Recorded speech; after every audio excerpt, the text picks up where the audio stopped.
Halo semua, selamat pagi, siang, ataupun malam. Gimana nih kabar teman-teman semua? Sehat kan? Karena kalau nggak sehat, dijamin deh habis nonton video ini langsung sehat. Salam kenal teman-teman, aku Elma, perwakilan dari kelompok kombinasi media. Kali ini, kelompok kami akan menyajikan materi yang menarik. Pastinya berguna buat kita semua ya. Oke, nggak perlu berlama-lama lagi. Kita simak bareng yuk.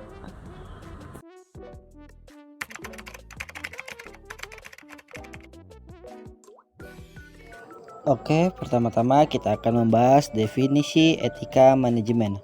Apa sih etika manajemen? Etika manajemen adalah seperangkat prinsip-prinsip moral dan nilai-nilai yang menjadi pedoman bagi manajer dalam mengambil keputusan, menjalankan organisasi, dan berinteraksi dengan stakeholder. Etika manajemen mencakup keadilan, kesetaraan, kejujuran, transparansi, tanggung jawab sosial, penghormatan hak-hak orang lain, integritas, dan profesionalisme. Tujuan etika manajemen adalah meningkatkan kepercayaan stakeholder, menciptakan lingkungan kerja positif, mengoptimalkan kinerja organisasi, dan membangun reputasi baik.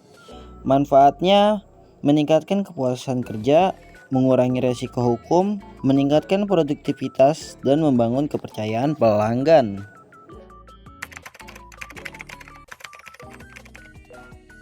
Tujuan etika manajemen adalah untuk memastikan bahwa keputusan dan tindakan yang diambil dalam organisasi dilakukan dengan cara yang adil, jujur, dan bertanggung jawab.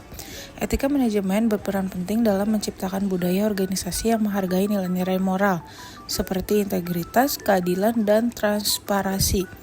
Hal ini tidak hanya meningkatkan hubungan yang baik antara manajer dan karyawan, tetapi juga membangun kepercayaan di antara pemangku kepentingan eksternal, seperti pelanggan dan mitra bisnis.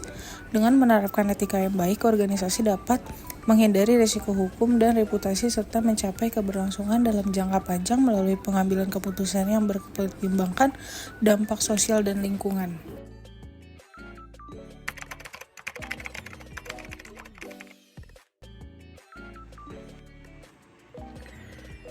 Pentingnya etika.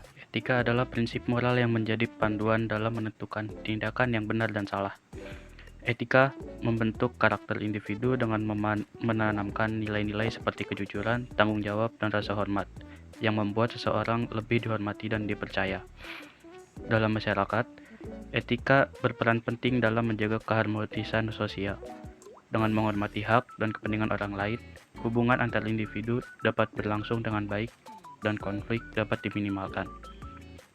Etika juga menjadi dasar dalam membangun kepercayaan, baik dalam hubungan pribadi, bisnis, maupun pemerintahan.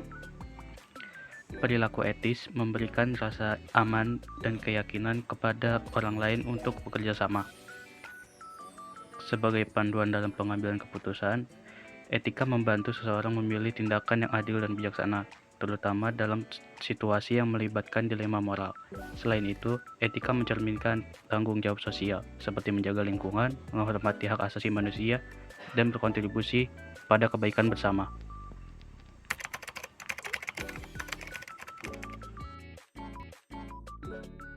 Ada prinsip-prinsip etika manajemen.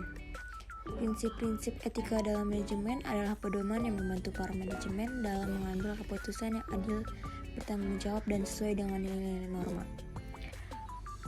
Ada beberapa prinsip etika yang umum dalam manajemen. Yang pertama ada kejujuran, kedua keadilan, ketiga tanggung jawab, keempat integritas, kelima kepedulian terhadap kepentingan bersama, keenam transparansi, ketujuh menghormati hak dan martabat karyawan, kedelapan profesionalisme, kesembilan kepatuhan terhadap hukum, 10 ada kepedulian terhadap lingkungan. Penerapan prinsip-prinsip ini membantu menciptakan budaya organisasi yang etis, memperkuat kepercayaan karyawan, dan memangku kepentingan serta mendukung kesuksesan jangka panjang organisasi.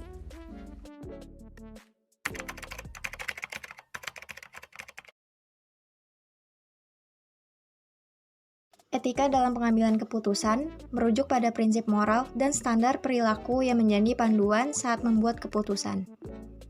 Hal ini mencangkup pertimbangan terhadap dampak keputusan pada individu, kelompok, dan masyarakat luas. Etika membantu memastikan bahwa keputusan yang diambil tidak hanya berorientasi pada keuntungan, tetapi juga mencerminkan tanggung jawab sosial, keadilan, transparansi, dan integritas.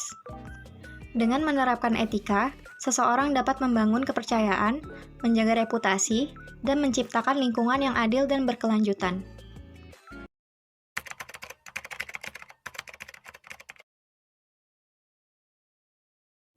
Etika bisnis merujuk pada prinsip dan standar moral yang mengatur perilaku perusahaan dan individu dalam dunia bisnis, yang mencakup berbagai aspek seperti kejujuran, integritas, transparansi, keadilan, dan penghormatan terhadap hak-hak individu. Sedangkan tanggung jawab sosial perusahaan atau CSR adalah konsep di mana perusahaan tidak hanya berfokus pada keuntungan ekonomi, tetapi juga bertanggung jawab terhadap dampak sosial, lingkungan, dan ekonomi dari kegiatan mereka.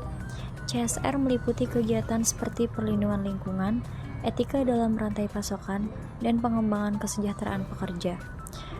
CSR bertujuan untuk menciptakan nilai bagi perusahaan sekaligus memberikan manfaat positif bagi masyarakat dan lingkungan.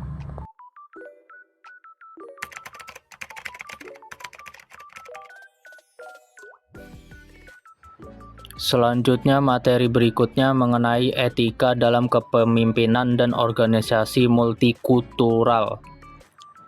Etika dalam kepemimpinan dan organisasi multikultural adalah panduan moral untuk pemimpin dan anggota dalam lingkungan yang beragam. Keberagaman budaya, agama, dan nilai adalah kekayaan sekaligus tantangan. Pemimpin harus menghormati perbedaan, menciptakan suasana inklusif, dan memastikan keadilan dalam perlakuan. Komunikasi yang terbuka dan inklusif penting agar semua anggota merasa aman. Pemimpin juga perlu menunjukkan empati dan mengatasi konflik dengan sensitif.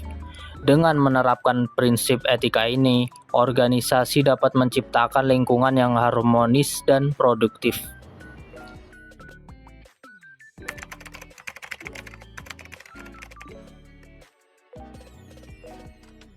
Tantangan etika di era digital meliputi privasi, integritas, keamanan, sosial, bisnis, dan pendidikan, yang memerlukan kesadaran, regulasi, pengembangan teknologi etis, dan pendidikan digital. Seperti contohnya penyebaran informasi palsu atau hoaks di media sosial yang mempengaruhi opini publik.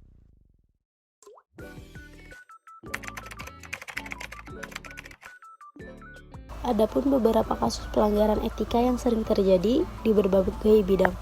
Contohnya, yang pertama, korupsi. Sering terjadi karena seorang pejabat pemerintah menerima suap untuk memberikan kontrak proyek kepada perusahaan. Ini bisa merusak kepercayaan publik dan berdampak negatif pada pembangunan. Dan contoh kasus yang kedua yaitu memanipulatif data.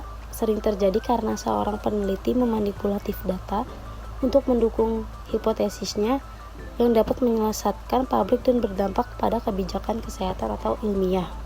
Dan contoh kasus yang ketiga yaitu pelanggaran hak cipta, disebabkan karena perusahaan menggunakan musik atau gambar tanpa izin dari pemiliknya dalam iklan atau produk mereka, bisa melanggar hak cipta intelektual.